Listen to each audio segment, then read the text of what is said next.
And don't shout out the Ministry of Wrestling podcast. The Ministry of Wrestling podcast. Do you know what I think about the Ministry of Wrestling podcast? It's my favourite podcast, and I'm yet to listen to it. Right now, I will listen to it. That's the deal, right? So right now, if you're looking at my bald head and you're not listening to the Ministry of Wrestling podcast, I'm ashamed of you. I'm disappointed in you.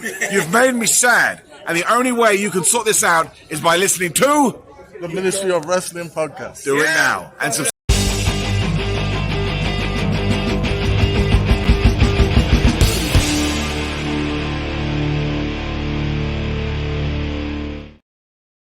Hey yo, how you doing, Ministry fans? It's me, the one AJ, back in the house, and you know why we're here. The background's kind of giving it away. It is SummerSlam, the biggest party of the summer. Or is it? Because there's a little show happening in Wembley with just under 90,000. But we won't go there because it's all about the WWE today. It's all about SummerSlam, and it's actually a pretty interesting card. There are some matches there that have us a bit split. We'll see how split it is, but I mean, it's an interesting card. I can't really call any dud matches short of the Battle Royal, but we'll touch that when we touch that. So it's all about that. So if you are joining us for the first time, let me just introduce myself. I am the one AJ Anthony Jordan, one of 5 members of the Ministry of Wrestling. Now, we are building, guys. We are trying to bring different shows, but time be time, and we just don't have the time. But what we do guarantee every month is a pay-per-view prediction shows, whether it's WWE or AEW. We will put our predictions out, and it all builds up to the end of the year, which is a year of, wrestling year. That means after SummerSlam, where we crown the Ministry of Wrestling champ. There's a belt and everything. And simply it works like this. You predict a winner for a pay-per-view, you get a pay-per-view point. The person with the most pay-per-view points gets a series of show points. And the show points work like this. Essentially, it's the person with the most pay-per-view points will get 4 show points. The person in second place will get 3 show points. The person in third place will get 2 show points. Fourth place gets 1, and fifth place gets 0. No, that is not a banter thing. It's just like football/soccer. You win, you get 3 points. You lose, you get nothing. You draw, you get 1. But we just had to balance out because it's not 1 versus 1. It's 5 guys all against each other. So let's not waste any time. Let's kick off the WWE's biggest party of the summer, SummerSlam, with the prediction. Now, we don't know the order, so I do apologize if I get this wrong. It's just the way we think it's going to go. So for match 1, we are going for the world's heavyweight title, Seth freaking Rollins versus Finn Balor. How do we pick? Let's have a look. There are 3 matches that I have said have left me unstuck. I can't find an answer. I've done the 2 other videos. They're there. We're talking Ricochet, Logan Paul. We're talking Gunther, Drew McIntyre. This one has me stuck like nobody's business because it's the world's heavyweight title, and I swear to you, Seth, well done. Seth freaking Rollins, well done, because I stopped calling it the B belt. Do you know what I mean? You made it something in a very short space of time, and I'm loving it. But it wasn't just you.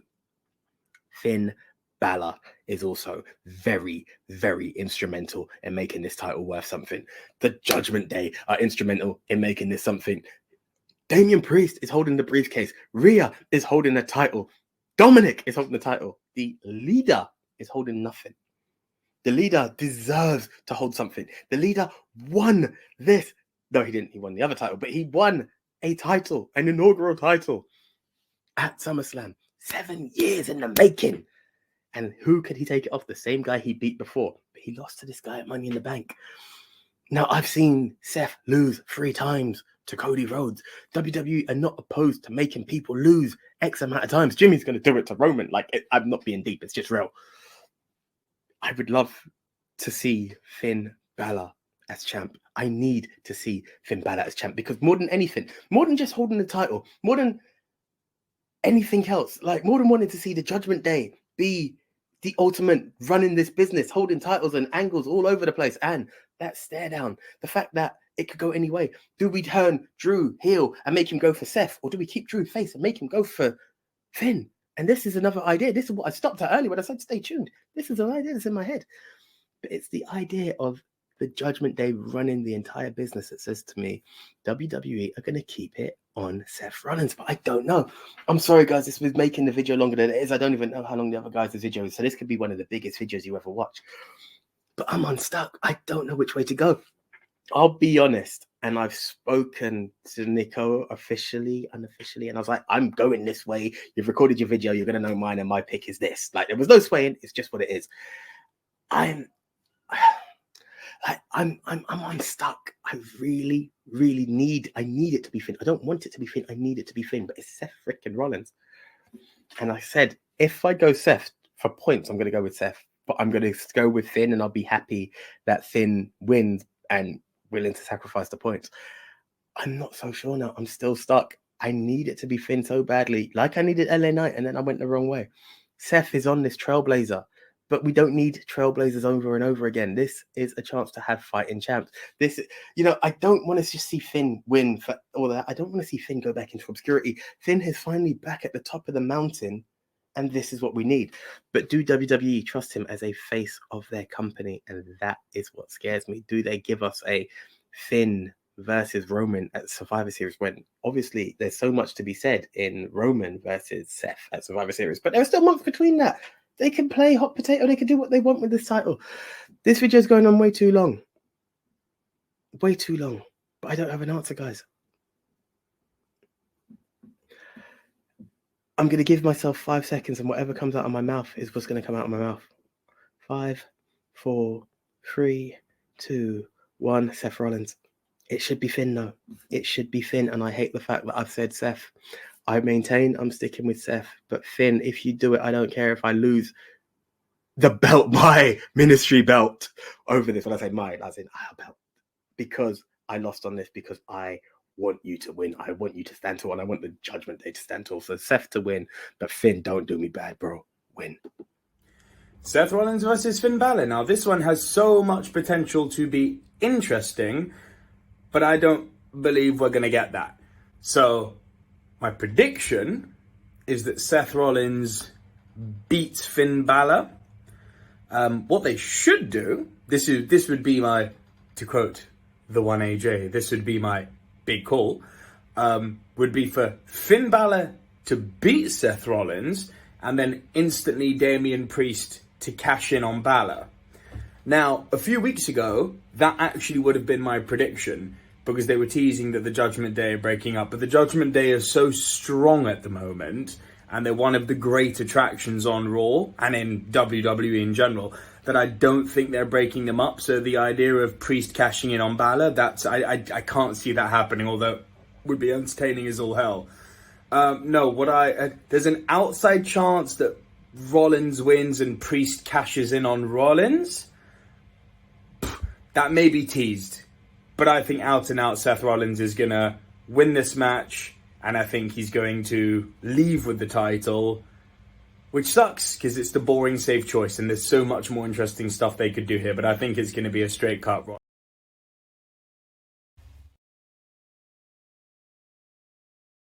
Seth Rollins versus Finn Balor. Let me just get out of the way. My pick is Seth Rollins.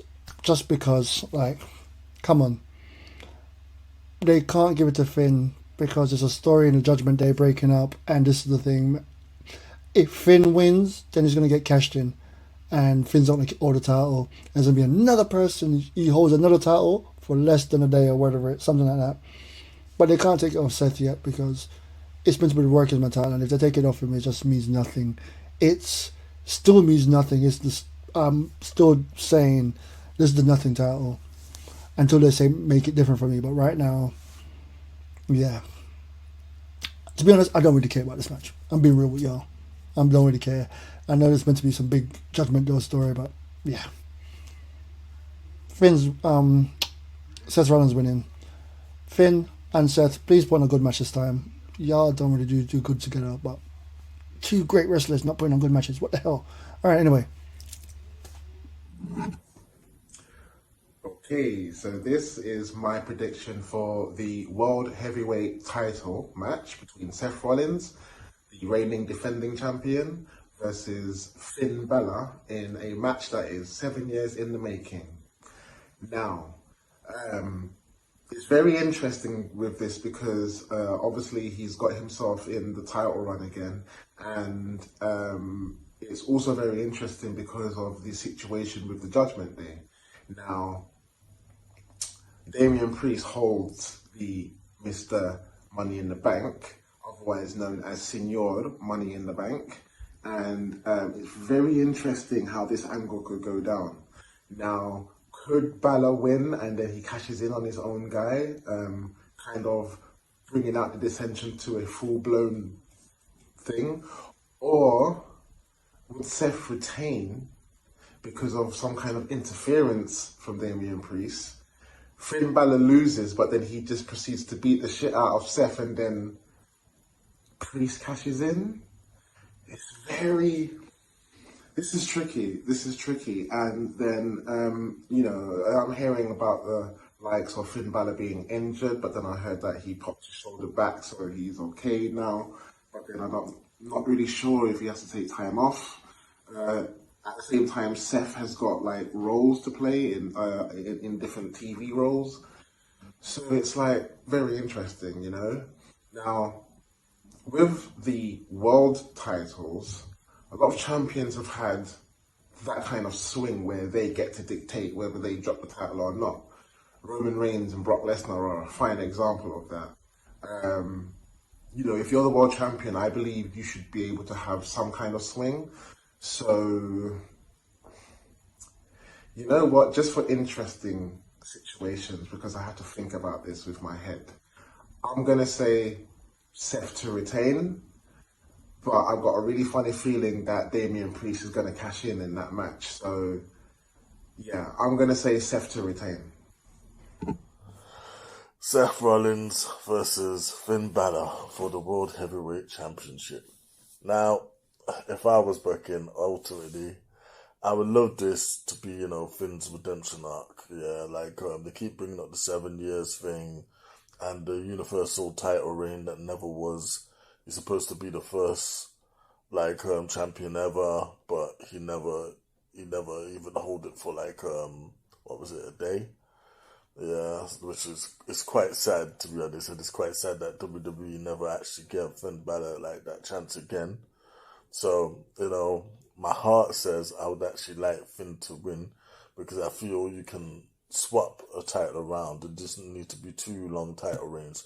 You already got the long one with Roman. There's no need for 2. But ultimately, I feel that Seth is their guy, and they want to keep this reign going for at least a decent while, so it doesn't look like, it was just some one-off chump title reign for the very first reign of the World Heavyweight Championship reimagined. I also think they're probably going to at least keep the belt on Seth until Survivor Series, where he can go and fight Roman one-on-one, with the storyline being that, Roman's never beat Seth, blah, blah, blah. So, yeah, I don't see Seth losing the title anytime soon. So my pick is Seth Rollins. Okay. So the entire ministry, if you joined us for the first time, you see I wasn't lying. There are indeed 5 of us. So yes, we've all gone for Seth frickin' Rollins to retain, even though there are a few of us who would like to see Finn Balor be the champion. Leon is teasing with the fact that Senor del Dinero en el Banco may cash in. Will we see that? We don't know. But right now, it's all-round card Seth to win. So let's see if there's any variation in match 2, which we believe will be right. Well, not me, before they say, I never voted that, but it doesn't matter. It's the points, not the order of the card. But it's Ronda Rousey versus Shayna Baszler in an MMA rules match. So essentially, that is just a match where you can't pin. It's just tap out or submission or knockout. I don't think they're going to put a cage up or anything like that. It's just 2 MMA stars clashing in an MMA fight. But yes, let's have a look how everyone swayed their votes. Ronda Rousey, Shayna Baszler. Now, this is only interesting because I believe this is finally going to be Shayna's chance to shine. Not, unfortunately, because I believe WWE have any belief in her. Let's face it, WWE, since her loss to Becky at WrestleMania a few years back, have just not taken Shayna seriously at all. And they got the world's biggest Vince McMahon-shaped hard-on for Ronda Rousey. Don't get me wrong, I like Ronda Rousey too. But I'll also say, while I think her rookie year is one of the best ever, her return, her second run in WWE has not been as good. And from what I'm hearing and we're hearing, is that her contract is now up and it doesn't look like she's going to renew for now. I'm sure there'll be place for her in the future, but I don't think she's renewing for now. So, on the simple basis, and it's an MMA match. Now, in a real MMA match, you would also think that Ronda would beat Shayna, given her pedigree as an MMA fighter. And yes, I know Dan the Tech is going to scream when he hears that, but she is good. And given that Shayna doesn't have Ronda's MMA pedigree, but are they we're going to get an MMA match according to WWE. We're obviously not going to get the real thing. It's going to be weird WWE warped MMA rules, of course. But on the simple basis that Ronda, I think, is leaving, it would be insanity. Like, here's the thing. If Ronda wins and then leaves, Shayna's done. That's it for Shayna. Logic would dictate this is the, proverbial passing of the torch, even though it shouldn't be passed and Shayna should be a bona fide monster already. Anyway, Ronda is losing, Shayna is winning. But just because Ronda's leaving, not because WWE takes Shayna seriously. Shayna versus Ronda. It should be Shayna because Ronda's meant to be leaving, and this would put Shayna over a hot and make her the new baddest woman on the planet for this one. But I kind of read about two of the matches where Shayna's been dominant over Ronda recently. I don't know if that's true. Once again, I haven't seen the product. But I'm going to go curve because WWE love to do this. Ronda's going to win. Should be Shayna. Ronda's going to win. And then they're going to have another match at some bigger pay-per-view and Shayna get a win back. But Shayna should dominate Ronda, like really just dominate her in this match and show who the new baddest woman is here in WWE. But I'm going to go Ronda just because of the points. And I almost changed my mind. I'm stopping. I'm out. Thank you. Shayna to win. Yo, so the next prediction is for Shayna Baszler versus Ronda Rousey. Now, this is an interesting rivalry because in real life they are good friends. And the other thing I'm thinking is Ronda going to hang around? Because as much as she said she wanted the tag team titles, they gave it to her, and it's like, okay. And that was that, basically. I just don't know, like, what that was. I don't know. Then I'm hearing she wants to go back into UFC. So I'm thinking, is this her exit match? In which case, when people leave WWE, they usually give that rub match. It's very rare that someone leaving wins unless they're a face, and in this case Ronda's a heel, so where are they going with it? Then I have to question Ronda's ego. Is she that kind of is she like that on TBS, is she that is she that kind of person where she's like, no, I want the win, I want my head held high and I want to leave on a high, I want to leave on a win? Because let's face it, she is an egotistical.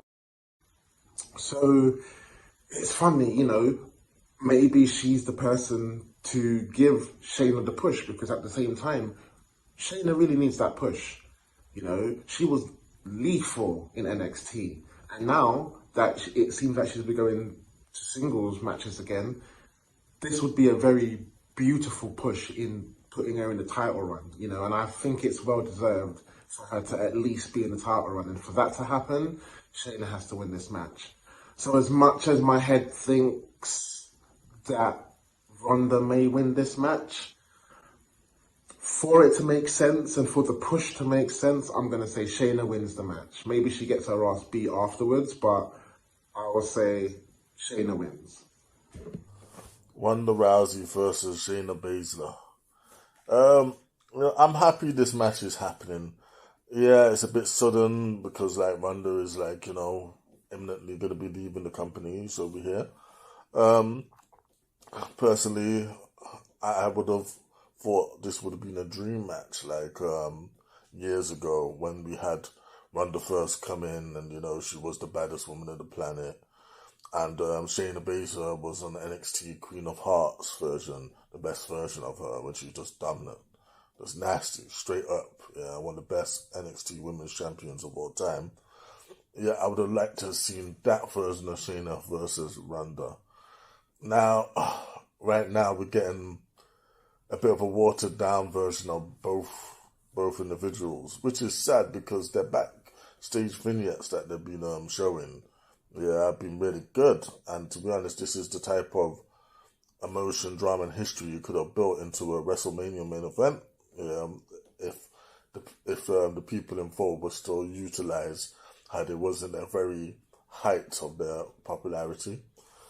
Unfortunately, they're not. But this is like, I would guess, the consolation prize. Yeah, we're not getting either of them at their best, but I'm sure they're gonna do their most to like put on a great show. Maybe even try and steal the show. And like, if this is under swung song for a while, yeah, I hope they go out with a bang. And like, they did allude to this in the vignettes that those two are generally friends.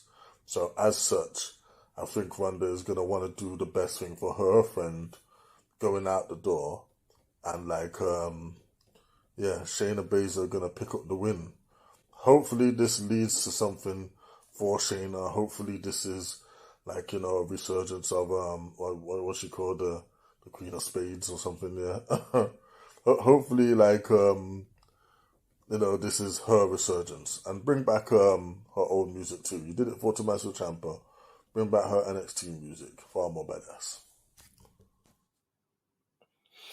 The match we all knew was coming, but I didn't want it to happen just yet. I still wanted a monster tag team run between these two. Ideally, I still wanted 4 horsewomen versus 4 horsewomen, but where would that happen right now? But I was really excited for Ronda versus Shayna. I was live and was like, is that how we end or kick off a feud?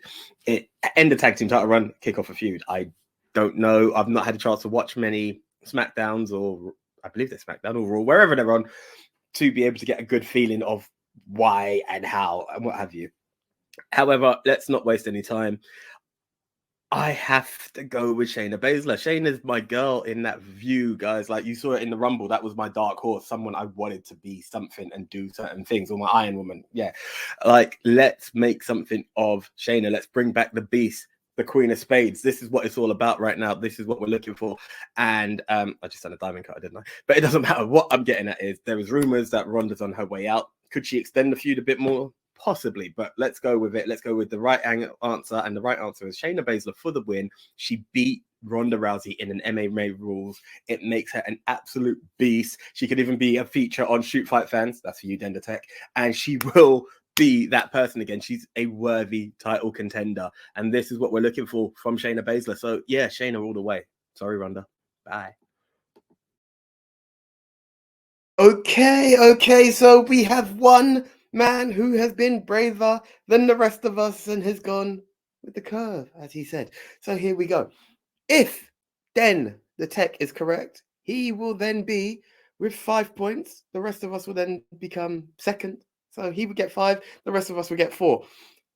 Conversely, which is really weird, the other way would be if he is right and we're all first, he would get 0 points and we'd get 5. It's weird, but it's how it works, I believe. We'll rectify it on our recap show because he's the points keeper and he'll explain it more. But yes, either way, 4 of us have gone with Shayna Baszler. Then the tech stands tall with Ronda Rousey as the winner. I can't lie, I'm backing me and the rest of the boys on this one. It's just the way the points go, and I really want to see big stuff for Shayna Baszler. Whether it not even just a match, but let's bring her back to who she was in NXT. Who she was, the one who just mocked everybody and knocked them all out in Elimination Chamber. That's what I'm looking for. But that's that. Anyway, we go from 2 MMA stars to one other MMA star, I believe, because we're talking the American Nightmare Cody Rhodes versus the Beast Incarnate Brock Lesnar in their third of 3 matches. They're both at one apiece. Who gets the rubber match victory? Let's see how the guys voted right now. Cody versus Brock. There shouldn't even be a query about this match. It's been one apiece. Shouldn't be none, but it's one apiece. it has to go to Cody. Just for the story they're meant to be telling, which I don't know the story. I'm the casual fan. They're not pushing the story. They're not telling us about the story. We just, if it wasn't for the rest of the ministry, I wouldn't know what's going on. So there's a story about him winning the championship, and I think he's just the new John Cena. But anyway, come on, Cody, you must win this one. But if Brock wins, yeah. I'm picking Cody on this one. Yeah, it has to be. All right, cool. Yo, it's me. It's that reigning champ, the ultimate Finesse Simsy. And this is my prediction for the SummerSlam match between Cody Rhodes and Brock Lesnar. Now, this has been quite the interesting rivalry. And, well, let's just be honest. Cody's just been getting his ass beat, including in front of his mum. I mean, man, it just reminded me of that match with Brock Lesnar, where he had that match with that one-legged guy, and he beat him in front of his mum and hit him with the steel chair and busted him open and stuff. It was very similar to that. So I thought that was so funny. But this time around, obviously, we have a bit more of a fiercer competitor in Cody Rhodes. This is the interesting rivalry. He obviously got one over on Dominic, who's on fire right now. However, this has got to be the start of the push for him to go for the title. I don't see him losing this match, because if you even look at it like, okay, let's say, if he loses the match, where does it go from there? Brock Lesnar disappears because he's not going for any title. So it would pretty much leave Cody nowhere again. You know, next thing, he'd start showing up on NXT, which is what I don't think anybody wants. As much as the crowd might go crazy, it just doesn't make sense. And hopefully Vince doesn't interfere with this, because I know if he had his way, that's exactly the route that they would make him go down.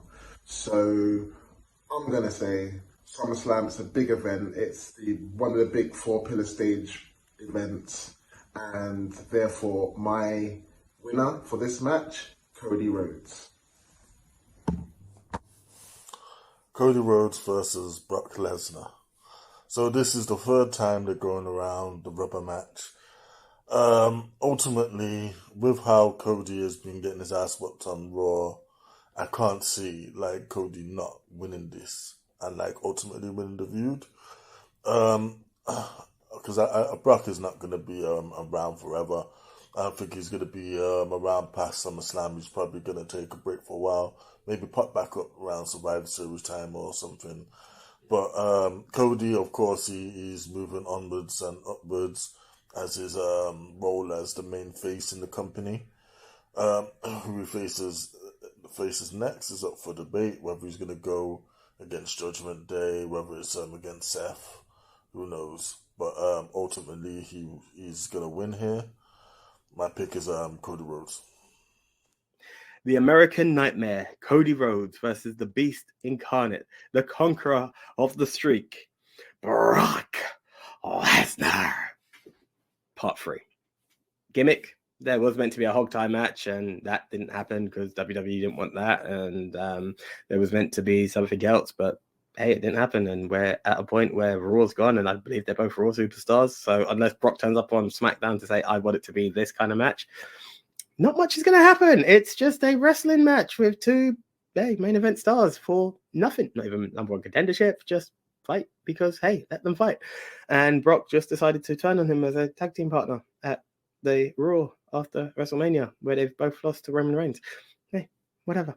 Okay, now that we've summarized why this feud is going on and we're at 3, and it took Brock many weeks to say nothing and then attack Cody because, hey, why not? Yes, you can see my excitement for this match. No, but jokes aside, guys, it's 2 top-tier stars. It could go either way. But, hey, let's be honest, it's all about finishing the story.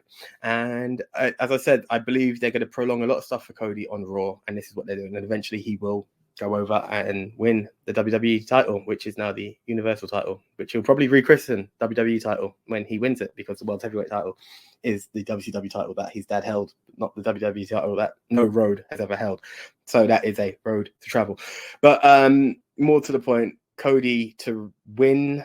I don't know what this feud leads into. I don't know who comes next for either of them. Hey, maybe What's Next show will give that a thing. But right now, I believe it's going to be 2-1 Cody Rhodes, because he lost with a broken arm. And without a broken arm, he beats Brock, because that's what he done. He will survive the beast, and he will continue to be the American Nightmare, but the WWE's biggest dream and hope. So, Cody, congratulations. You got my pick. Cody Rhodes versus Brock Lesnar. This one's very straightforward. I went into this rivalry thinking that this was further burial of Cody. Clearly, they're setting him up to dethrone Roman at WrestleMania next year. So they've got to rebuild him, to continue the story, to finish the story, which should have been finished in Los Angeles. That aside, this is the rubber match. Brock's going to sell hard for Cody. This is going to make Cody look like an ultimate warrior who didn't just get lucky this time, like he did in Puerto Rico. He's going to outright beat Brock Lesnar, fair and square. Cody Rhodes for the win. Is what it is.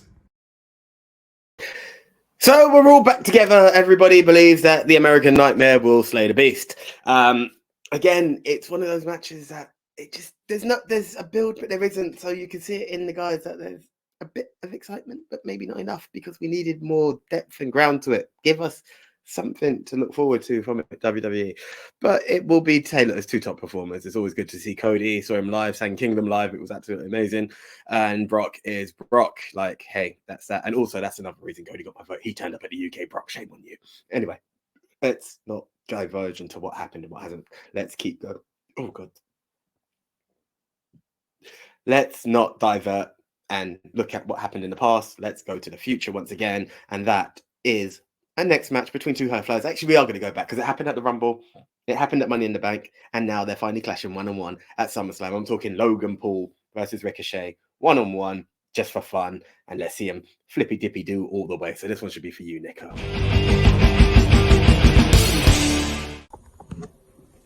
Yo, so this is my prediction for the Ricochet versus Logan Paul match.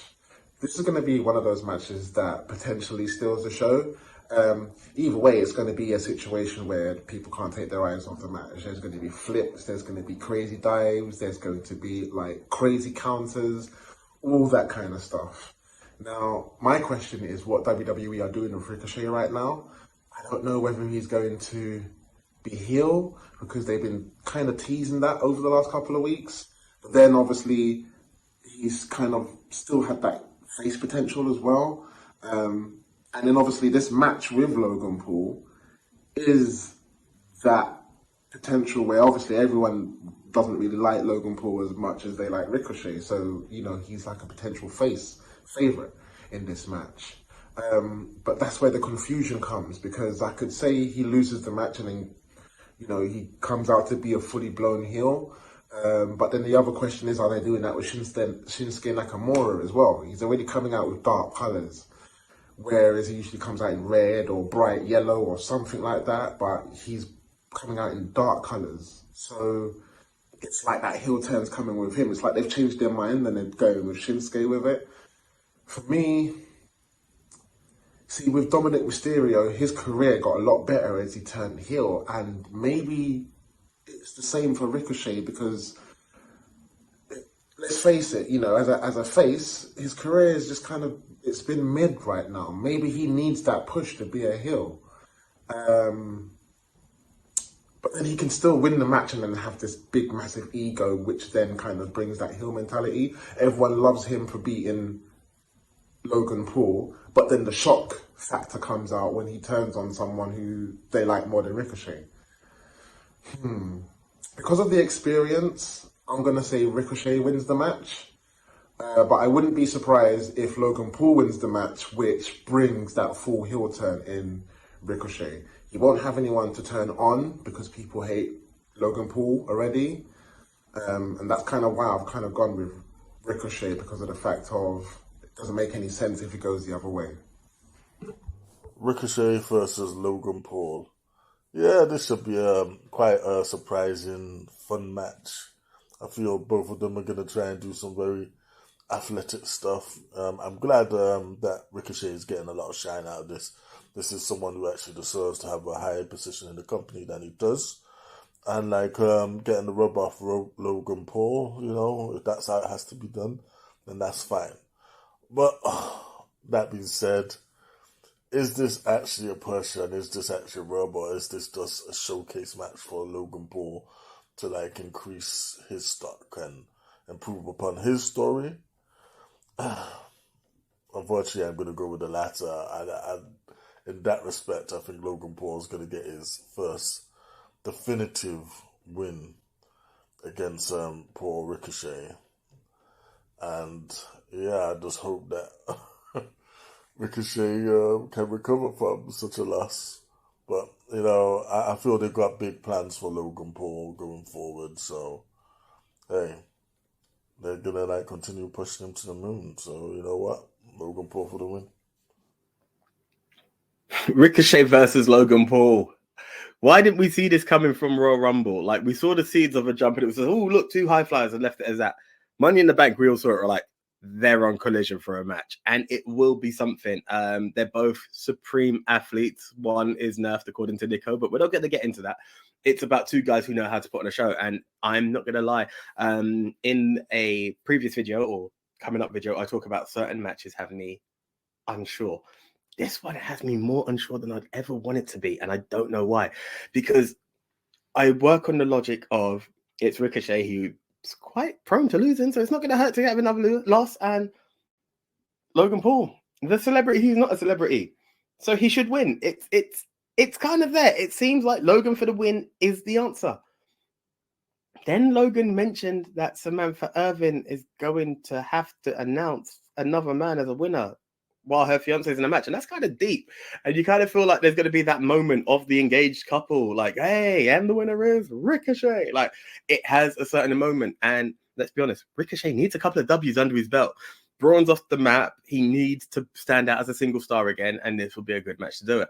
I don't want to keep calling nefarious means. No, I think Logan's going to do a bit of dirt. Is he though? I'm really torn on this one. So torn. But I'm going to go with the basic logic. I think the last time we went there of the celebrity versus a wrestler, the wrestler won because it was Seth freaking Rollins. And there was no way Logan Paul was beating Seth without nefarious means. And Seth had done enough to get wound up by Logan. Sorry, Logan had done enough to wind up Seth. This is slightly different. Logan's got enough to be round up with Ricochet for. So I think it's going to happen and the feud extends. Maybe into Survivor Series because, hey, why not? But yeah, right now I'm going to go with Logan Paul for the win. But there's still a part of me that says Ricochet because I want to see Ricochet do bits again. But Logan for the win. Ricochet and Logan Paul. So. Let's look at things for real here. Logan Paul has been a loser since he joined WWE. Not metaphorically, literally. Seth Rollins, lost. Money in the Bank, lost. Roman Reigns, lost. The guy doesn't win matches. But WWE need to have that rub on him. They need to make him feel like a big deal. So who's the ultimate jobber in WWE? Well, it's Ricochet, isn't it? So, if anyone thought that if anyone thinks that Ricochet is going to win this, oh boy, have I got a rude awakening for you. And that just speaks volumes about how the company views him. Because for him to lose, that any other person, if there was any wrestler that was taken seriously, who was coming up against someone who was losing, you wouldn't want the top guy to lose to the loser. That wouldn't make booking sense. But yet, here we are. If you insert the names Ricochet and Logan Paul, the made guy is going to lose to the loser. And Logan's about to get his first W. The only reason I don't like this is because it just confirms that the company is never going to give us the real Ricochet. Logan's winning this. Called it. Logan Paul versus Ricochet. I called it. I knew this from the second that table spot happened at Money in the Bank. I went, they're going to have a match. Quite quick, but they're going to have a match. And it should be, you know who Logan Paul is? He's a new McMahon, Shane McMahon, who takes those dangerous things. I don't know what he's going to do that's so dangerous this one, but he's going to do something. And I always say the celebrity always wins. And I know he's not really a celebrity in the case of in WWE as much right now, but he's meant to be a wrestler, but he's still a celebrity in majority of people's eyes. So, and Ricochet can't get a win for this, to save his life. So, I'm gonna go with Logan Paul, and plus the heel heat. Yeah, I'm a heel fan. Logan to win. Okay. So there we go. Everybody went Logan Paul except Leon, our current champ. You saw him with the belt in the other video. That's the ministry belt we refer to. Yeah, that's an interesting one. Like I'm not saying he's wrong. There's still this part of me that says Ricochet may take the victory, but ultimately I'm still going with Logan. So once again, guys, you see how the variations go. Now, there could be a fact where Den is correct, Leon is correct, and with that, they're on equal pegging of top. Me, Nico, and Big Tone, currently all on the same vibe, will be flatlined as, I believe it's third onwards. Anyway, but yeah, they would be at equal pegging, and then we'll go down. Yeah, I believe it's 3 points for that for us. So yeah, that's the way it goes. It's getting interesting now. It's getting juicy because there's a bit of variation. Will the variation continue, or are we all going to be back on the same page? There's only one way to find out. Let's talk the IC title, the former working man's title, because, well, Seth's got the other working man's title now, but yeah, the Intercontinental title, the Ring General versus the Scottish Warrior, Drew McIntyre. Gunther versus Drew. Which way did we go? Let's have a look.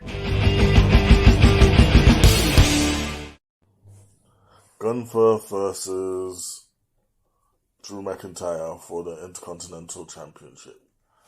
Alright, so yeah, it was a great moment at Money in the Bank when Big Daddy Drew returned. Like, the crowd would go nuts for him, and to be honest, that momentum I sort of carried on with Drew McIntyre.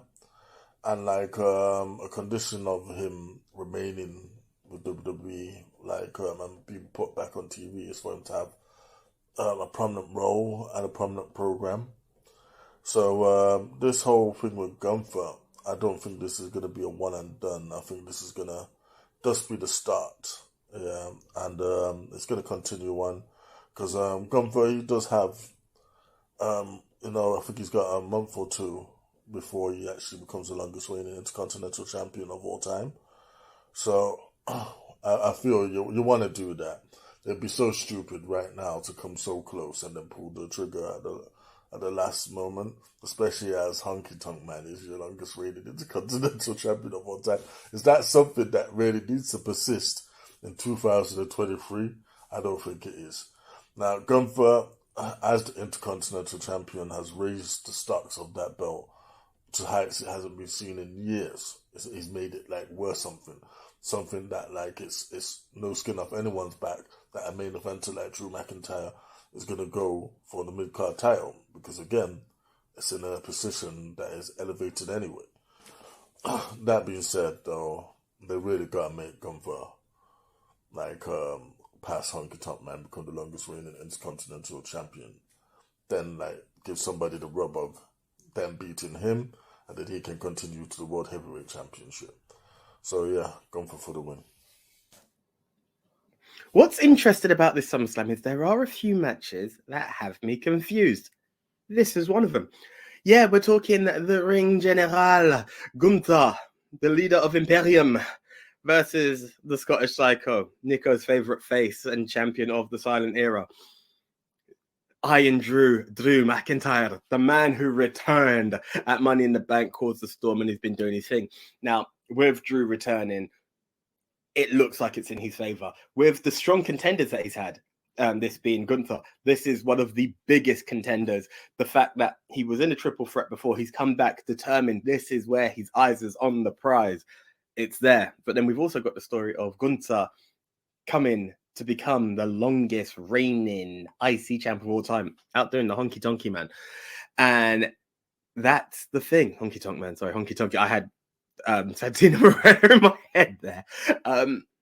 Yeah, it's a tough one. I don't know which way it goes. WWE all about the numbers, but then we want to keep Drew relevant. So do I call a bit of nefarious means behind it, which could be a thing? I'm still waiting for Sheamus to be the guy to dethrone. Who knows how that happens and when Sheamus gets his Grand Slam, and does it even have to be Gunther? Not really. But I'm going to go with Gunther to retain. I believe nefarious means will be the cause.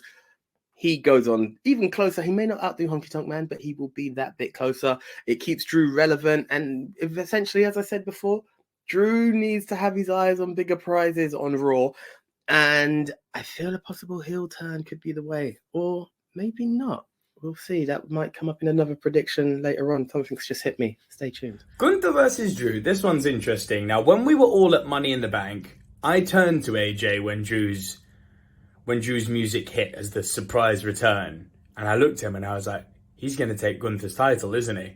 And AJ just looked back at me and went, now it seems to be written in the stars that Drew would be the one to do it, given his return at Money in the Bank. However, given that we're so close to Gunther being the longest reigning Intercontinental Champion ever, and that WWE is a company that likes big numbers because big numbers are big, Gunther has to retain this. It just wouldn't sit right that he's been one of the greatest modern era Intercontinental Champions, and the freaking Honky Tonk Man is still the longest reigning ever. That needs to change, and Gunther needs to be the one to change it. So I'm going to pick Gunther because big numbers are big. Not necessarily because it's the right thing, but big numbers are big. So Gunther wins. One of the easiest to work out. It's going to be another brutal slobber knocker, as Jerry would say. But it's got to be Gunther. I'm glad Drew's back. Kind of back. I'm not sure if he's fully signed a contract or stuff like that, but they put him into a main event. Don't get it twisted. This is a main event because Gunther's carried that Intercontinental title very well, and his matches have been one of the ones everyone's been looking forward to. I just want to know how red their chests are going to get because, yeah, those chops. Anyway, my pick got to be Gunther. Let's see what happens. So the next prediction is for the Intercontinental title, and that is between the reigning, defending, almost record-breaking champion in Gunther, the Ring General, versus the Scottish Warrior, Drew McIntyre. Now, this is interesting because this is the biggest threat to Gunther's Intercontinental title run yet. There has been some close matches, but at that time, we knew that, he was on that record-breaking title run. And again, this is the same. He still hasn't matched Honky Tonk Man's reign yet. He's just a couple days shy. And I really think that they're pushing him to be that new world record holder. They've done it with Roman Reigns, or they're doing it with Roman Reigns. They've done it with the Usos. Previously to that, they did it with the New Day. I think it's about time we step up those reigns. And it seems like a kind of a trend now, because we have a long reign in, Austin Theory, which is kind of giving away my prediction in the next match. But still, we've got a lengthy title reign with Gunther, with Roman Reigns. We've had it with the Usos. So I think this is going to continue. As much as I think he's a massive threat and he really looks like he's the person to beat him, it will come close, but I think, they're on that road to beating Honky Tonk Man's record. So for that sense, I'm going to say Gunther to retain. Okay. So everybody has gone with the Ring General to still dominate the mat and make Drew respect him and retain the title and continue to be that guy. Will Drew end it? At first, as Nico said, I did think so. I have another prediction in my head. I don't know if it's for today, so I shan't call it because I'm not putting it out for everybody. But yes, we progress, guys, and we look that bit deeper into the world of SummerSlam, and it's the match that nobody cares about because nobody knows who's in the match except for one, maybe two. But either way, this is all recorded pre-SmackDown, so there might be like a load of names come out there, and it might be the return of The Undertaker and the return of Kane and maybe Stone Cold Steve Austin and The Rock throw their names into it. But right now, that is all fantasy because there's not a chance in hell that's going to happen, and it sticks down to the Battle Royal with just Sheamus and LA Knight listed, and you know it's just everybody and anybody just coming in. No one's even going to have entrance music. They might all be in the ring or they get 20 seconds of their song. Who knows how it goes, but it doesn't matter. Let's see how everyone predicted. It's going to be kind of predictable because, let's be honest, there's not much to guess for in this. So yes, the Slim Jim Battle Royal, which is the highest wrestling endorsement ever, apparently. But yeah, congrats WWE, but excitement for the match? Zero. Yeah, the Slim Jim SummerSlam Battle Royal. How did everyone pick? Let's have a look.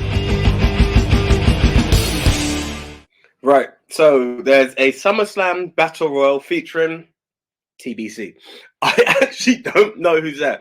At one point, Wikipedia had this thing that said Shinsuke Nakamura is a winner. So I was kind of tempted to go down that way. They had a whole list of winners, and I'm not too sure how that went about.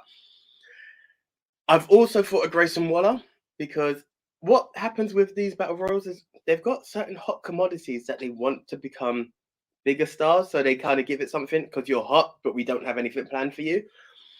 And with that, I have my answer. That's right.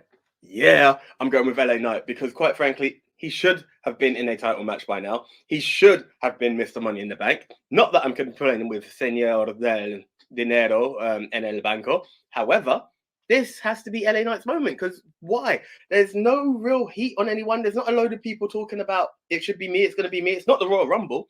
So you're giving him something where it doesn't need to something. And very much like the Andre the Giant Battle Royal, you've had Cesaro, you had Jey Uso, Big Show naturally. And I'm just going to go with LA Knight on this one because, quite frankly, who else is there?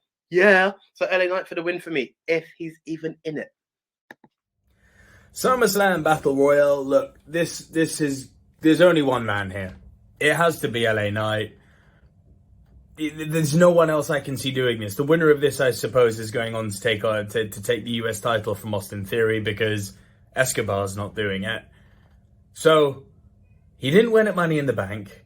He didn't win this elimination fatal four-way thingamajig tourney for the US title.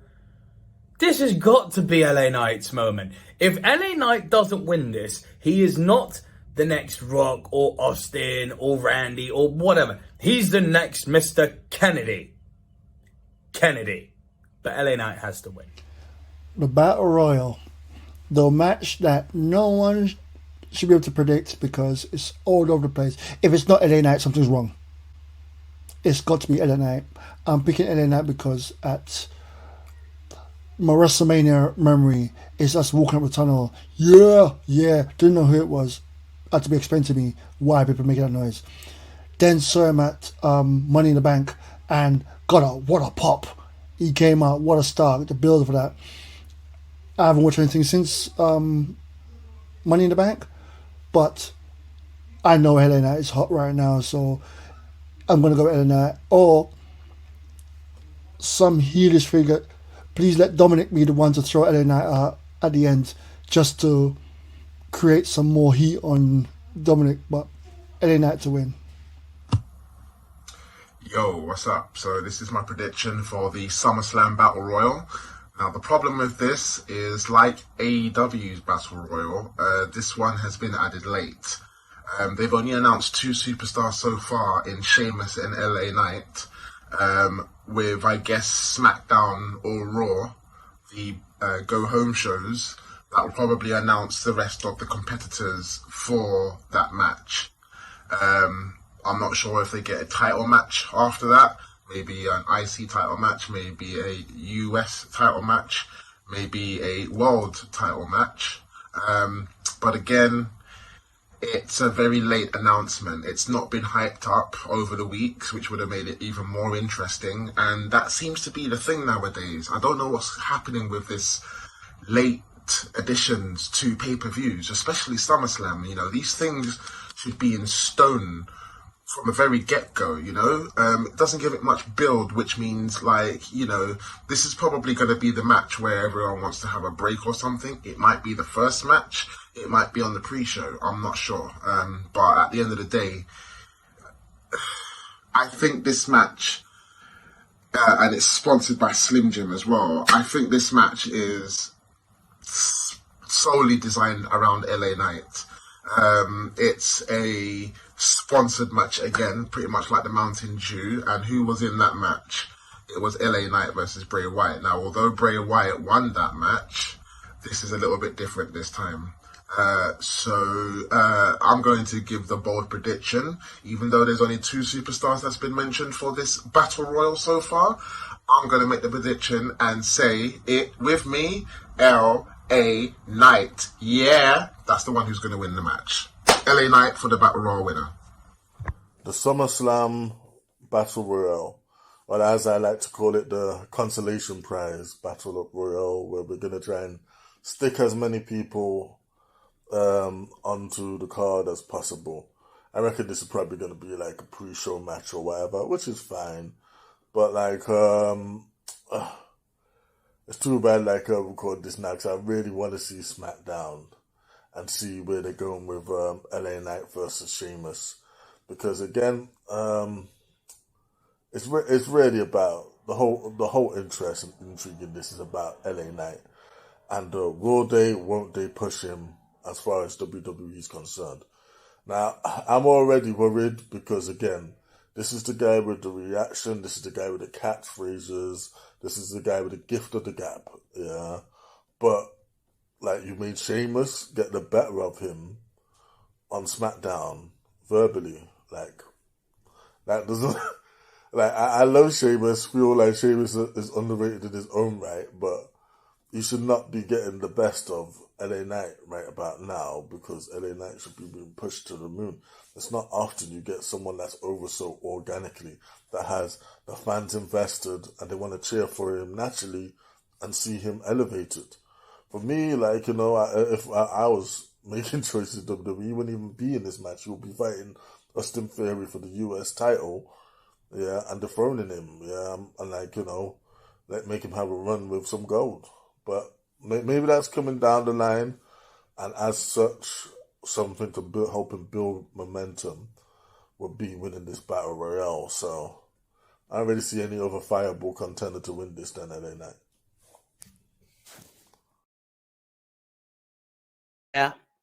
Yeah, that is just the way this is looking. There is no one else but LA Knight, because quite frankly, we don't know.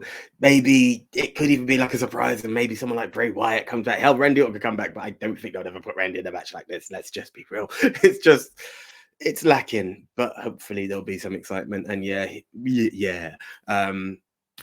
and then will probably get the victory. And what do these battle royals lead to? I don't know. Your name just normally goes onto a plaque. Bobby Lashley, the almighty Bobby Lashley won the Andre the Giant battle royal. His name's just on a list of other people's title winners. It's not much. So I don't know. These should be exciting, but they're just not. Anyway, let's move on to something that is exciting. We're talking 1, 2, 3 contenders. Yes, the reigning defending champion, that is Asuka, versus the former champion Bianca Belair versus a former multi-time champion Charlotte Flair. Yes, they're all fighting for the title. Which way did it go? Let's have a look how the guys voted. Asuka, Charlotte Flair, and why am I blanking? Bianca Belair. Once again, we find ourselves in a position where Asuka is the reigning champion and she's getting less TV time than her actual competitors. Now, this isn't a Roman Reigns situation whereby you keep her off TV to create that build and the suspense and that special thing. No. Asuka has never been treated well by this company, which is crazy to say when you consider how much gold she's won and you consider that she's done Royal Rumble, she's done Money in the Bank. She's basically platinum to WWE, but she's never, despite doing all that, felt like a big deal, which is crazy. But it's that aside, I can't see Asuka dropping this. Specifically, I can't see Asuka dropping this to Charlotte and Bianca. I think Asuka will retain during the match, So Asuka, so it depends how AJ wants to do this prediction. Within the scope of the match, Asuka beats the other two ladies. But I believe Io Sky is cashing in on Asuka, and I believe Io Sky is becoming the champion tonight on SummerSlam. So, depending on how you want to see it, Io Sky will leave with the belt. That's my prediction. Io Sky to win. None of the three. Io Sky wins. The triple threat match.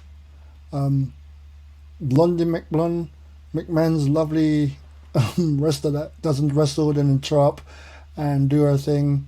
Charlotte Flair versus the reigning champion, the strong, super Bianca Belair.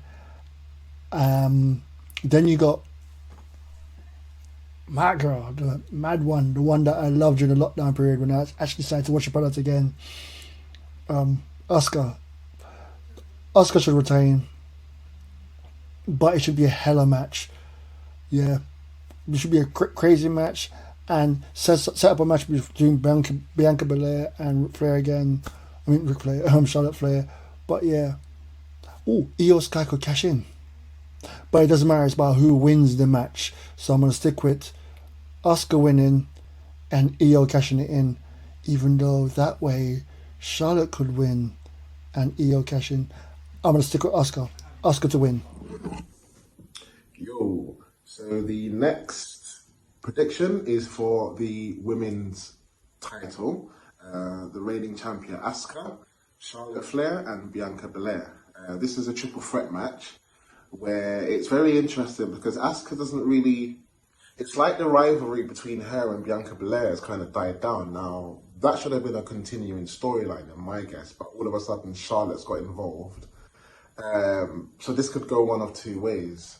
Either Asuka could lose the title to one of the two girls and then the rivalry continues between them with the championship, or Asuka could retain but the rivalry between Charlotte Flair and Bianca Belair continues. And this is obviously going to go beyond SummerSlam. So I think because of the long build story that they're doing with Charlotte and Bianca Belair, for example, on SmackDown, they had a tag match, and Bianca didn't really want to be in the title match, but Charlotte Flair kind of wanted it, and then there was kind of this settlement after the match because Charlotte tagged herself in. So there's that building sort of thing, and I think Asuka's going to be smart enough to pick up on that. I think she's really going to be smart on this. I really hope that, they just didn't put the title on Asuka for the sake of it. She's just got that new designed women's undisputed title, even though they wasn't combined, but okay. But for the likes of that rivalry continuing, I'm going to say, because that rivalry is going to get so big, it's going to cost both of them the championship. So Asuka to retain the women's WWE Women's Championship. Asuka versus Bianca Belair versus Charlotte Flair for the women's WWE title. Okay. This actually should be like one of the best matches on the card. It actually might steal the show because all three are world-class performers and the best in their division. So yeah, I can't see Asuka losing it so soon because what would be the point of making her dethrone Bianca's epic reign just to do that? Although Wise Man said never bet against the blonde when Vince McMahon's about. And we know he's about secretly somewhere behind stage. But I'm hoping that common sense prevails. And this is not just another Charlotte reign, We can do that anytime. We can push the button on Charlotte being champion anytime. So with that being said, I feel they need to continue to make Asuka worthy of holding that title. So this will be a great win, beating two of the very best. So Asuka for the win. So the WWE Women's Championship is on the line with the reigning, defending Asuka versus Charlotte Flair. Woo! And Bianca Belair, the EST of WWE, the one who can do no wrong. On paper, this is one heck of a match, and really it is legitimately anybody's for the win. Like, Bianca is Bianca. She does what she does. Charlotte is Charlotte. She doesn't lose, apparently. And Asuka is champ. So which way do you go? I mean, most people, and I know Den would say, like, the blonde never loses. And this is the way to do it as she's overcome adversity. I'm not of that. I'm hoping WWE have kind of changed the narrative, you know?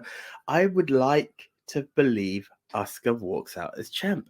I would like to believe that a feud between Bianca and Charlotte kicks off to then crown who deserves their individual shot. I'd like to see both of them get an individual shot or something. And really, they deserve a feud for the title at Mania. And I believe that's where Charlotte will win the title, maybe at Survivor Series, maybe a bit later on, maybe in December, hell, even at Rumble. Bianca then goes on to win the title there because Bianca is the person who will defeat all 4 horsewomen at Mania. She's done 2 already. Why stop there? That's what it's all about. She's feuded with 3 and won 3. So Charlotte is her Rushmore, essentially. Her Everest to build her Rushmore, as it were. And I just don't see it. I want to see more. I want to see more of Asuka as champ because we've not seen it yet. Yes, it's not been much because she's just had those 2 who are the bait ones. Like, I want to see a bit of Asuka and Io. Hell, ooh. Could Io even run out? That could even be the distraction. And then both of those ladies are after Io because they're upset with her. But there's enough for Asuka to get a win. They've trusted her with the title. Let the gimmick run. Let it be something. Don't make Asuka a transitional champ. Asuka deserves better. Like, if she loses, I'm actually going to create the hashtag Asuka deserves better. Naomi deserves better. And now she's in Impact. She deserves to come back. Trinity deserves to be back in WWE. But let's not waste any time. Asuka for the win to retain. Please, Asuka. Please, Hunter. Please, Vince. Make it happen. Asuka to retain. Okay. Now, there is a small rectification here. The image shows that Nico has gone for Asuka to win. I tried to be generous. The guys haven't gone with it. So for this season, Money in the Bank rules state that you will go with who you believe walks out as the title, not who wins the match. Logic would say you go for the match, and if it's another match, it's another match. But they don't want to hear me, guys. If you agree with me, comment below. But there will be a roundtable discussion in person, which you guys won't see. Hey, maybe we will. It depends. It's content, right? But it doesn't matter. Either way, while all of us have gone Asuka, Nico, I have confirmed it with him, says Io Sky to walk out as the champ. That's the way he's going. Io Sky is his pick. I just not had a chance to update the image. If editing permits it, you'll see it. But right now, Io Sky is Nico's pick. Everybody else has gone for Asuka to retain. So that's the one. So now we have 3 people on the varying scales. We have Den going with Ronda. We have Leon going with Ricochet, and we have Nico going with Io Sky to cash in. You may regret that, Nick, because I gave you guys a chance. But that's the way it goes right now. Everyone else is going Asuka. So right now, there's only 2 gents. The 2 Tones, AJ and Big Tone, are still on level pegging. So, bro, I've got your back right now. But okay, let's bring it down to the last match. The one that everyone's talking about. Who will be the tribal chief? Who will be the universal champion? It's pretty obvious, isn't it? But it doesn't matter. It's the main event. It's the bloodline story that we thought could not last 3 years, but somehow it's still there and they still got it out of their hands. So let's not waste any time. Roman Reigns versus Jey Uso for the 3rd time. And it's still just as exciting. The main event. Tribal warfare.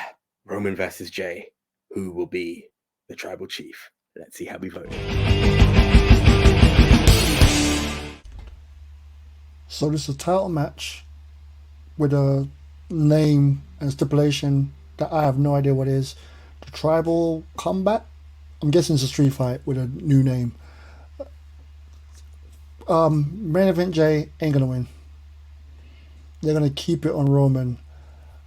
It's got to be a big single star. It's got to be Cody to take it.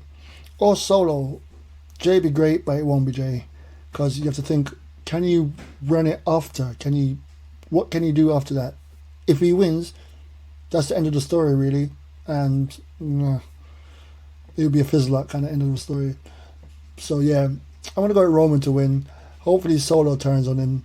And then they can have a Solo versus Roman later. But yeah, I don't know what's going to happen. I love that. So yeah, I'm going with Roman to win. It's going to be good no matter what it is. I'll trust you, WWE, on this story. Okay, so the next prediction is for the undisputed WWE World Heavyweight Championship. Now, this is a very interesting thing because obviously you got that record intact, and I think he's catching up to Pedro Morales now. So I think obviously this reign is going to continue. I don't think it's going to be cut short. Yes, Jey Uso pinned him in the last pay-per-view, but that was a tag match. The fundamentals of a tag match and a singles match is completely different. You know, in that match, you could say there were two men beating on Roman Reigns, whereas this is a one-on-one match. Yes, there can be interference, and I think for that very reason, in a singles match type of frame of mind, that's what's going to cost Jey Uso the championship win. It would be a massive shock. I think it would be on the levels of Kofi Kingston winning the WWE Championship. You know, that was hella emotional. And if Jey were to win, it would be hella emotional for everyone. I don't think there would be one person that would disagree with that. And I know it's come full circle since the first match that they had. But the thing is you can still be on that big stage, lose the match, and still be a winner in the fans, in the eyes of the WWE backstage, the bigger ups. And I think that's the prop that Jey Uso is going to get. Unfortunately, I don't think he's going to win this match. I think he will come close. I think his twin brother will appear. Maybe there will be a little dissension between Solo and Roman. But ideally, Roman is going to retain the undisputed Universal WWE Championship. As it says on my shirt, life's unfair, but still your world champion. Okay, main event time. Roman Reigns versus Jey Uso for the WWE Undisputed Universal Championship. Wow, what a sentence. Okay, so obviously I feel like unless someone can steal it, this is going to be the match of the night. I feel this is going to be fire. I feel it's going to be hyped and insane, just like it was for Money in the Bank. There's going to be so many near falls. It's going to come so close to winning. And like I feel that Jey is just going to have us believing in him, that he can do it. Yeah, we're going to really think, oh no, Roman's about to win. I reckon we're going to probably stand up at one point, think, oh no, he's lost the title. But ultimately, nah, you know what? As much as that it would be a fairy tale ending, Jey Uso is not winning this match. Now, what it really boils down to is, how is he going to lose? Yeah, is Solo going to interfere? Is Jey and Jimmy, is Jimmy going to come back? Maybe try and kick Roman, end up kicking Jey in the face? And so we see some friction there. There's a lot of stuff that can happen. I hope it's not just a thing where Roman spears him and it's underwhelmingly 1, 2, 3. Nah. I hope something like, something special happens that either elevates the story or maybe even gives a fresh take on Roman Reigns. Maybe Roman goes crazy and actually beats the hell out of him. Yeah, like towards the end of the match. Like maybe Roman just goes dark. Yeah, darker than we've ever seen. And like, we can elevate him, put a few more months on the clock for him that way. Or maybe he just like, he scrapes through by the skin of his teeth through some luck and interfering. It's hard to say. But either way, Roman Reigns at the end of the night is going to be leaving SummerSlam with his Universal Championship around his waist.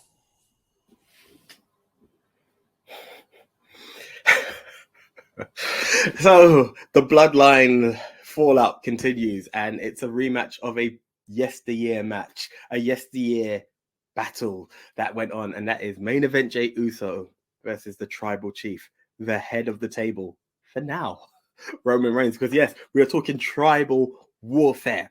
We are saying the family go at it, and there are 2 titles on the line, because not only is the Universal title on the line at the time around the anniversary of Roman Reigns returning, but the title of head of the table? Could we go back to the O2 singing, oh, head of the table to a new man?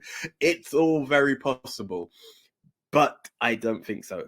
It's still Roman's time. As much as I love Jay, he is still a tag team artist. He is main event Jey Uso. Let's be honest, a man who has done main events in tag team and solo matches, not his brother, but solo as individual matches, is that guy. He is something. He has earned everybody's respect, but he's not ready to be the head of the table or the champ.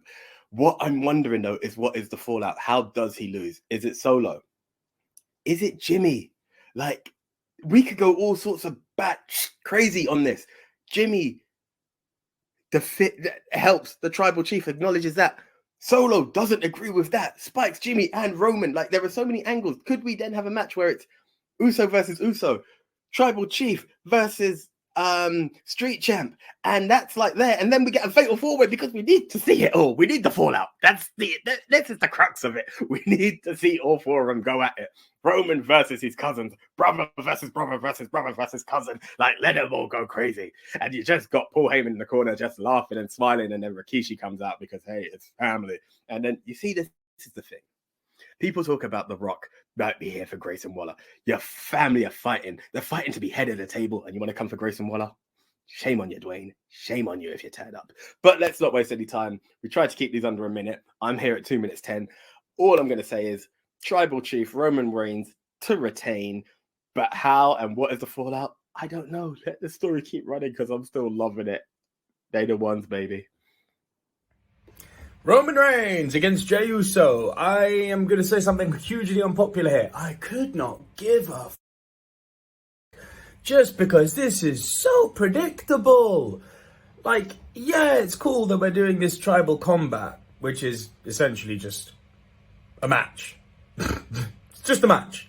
It's got some nice narrative around it. And Jey has been cutting great promos for the last few weeks. He's got a lot of people believing.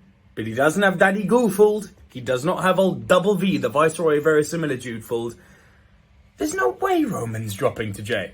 Again, this would be interesting to have him drop now because it would be completely unexpected. And let us not forget that Roman's 3-year reign started at SummerSlam, so it could end at SummerSlam and not at Mania like everyone, including myself, thinks. That would be super interesting. Jey's not winning. Roman's retaining. Okay, there it is. It's official.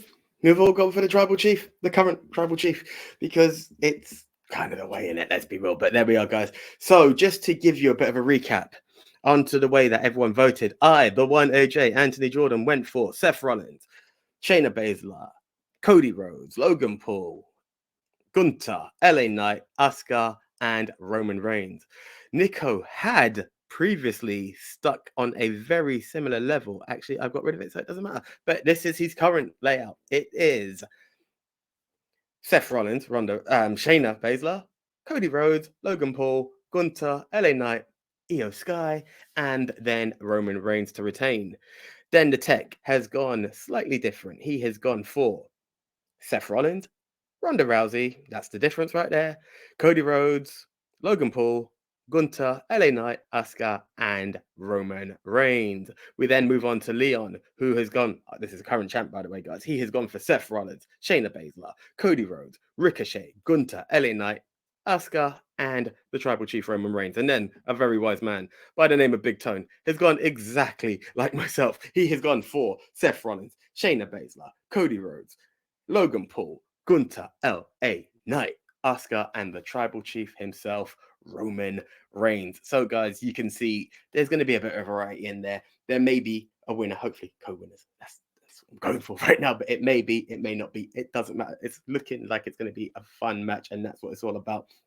A great time. Just to give you an idea of where we currently stand, as I said, Leon is our current champ. He won last season. The current points as of Money in the Bank are as follows. This is how it looks. I myself have 30 pay-per-view points and a total of 40 match points. When it comes to show points, I have 13. Big Tone is sitting there with 14 points. Then the tech at 10. So he's in last place at the moment. Is he? Yes, he is. Then we have the current champ at 17 and Nico at 15. So as it currently stands, the current champ is still in the lead, followed by Double V Nico, followed by Big Tone, followed by myself, and Den in last place. Will that change? Whoa, why am I showing Ultimate Finesse's points? I don't know. It doesn't matter. All it goes is, this is the way it currently goes. Let's see what happens after SummerSlam. It's going to be a good show. We're all going to be together watching it. Look out for our reaction show. Look out for our What Next show. These are the 3 shows that we've currently got going on. There may be more coming soon, guys. But here we are, 1 hour 20. I'm the one AJ signing out saying thank you very much for joining us. See you soon. I'm out. See ya.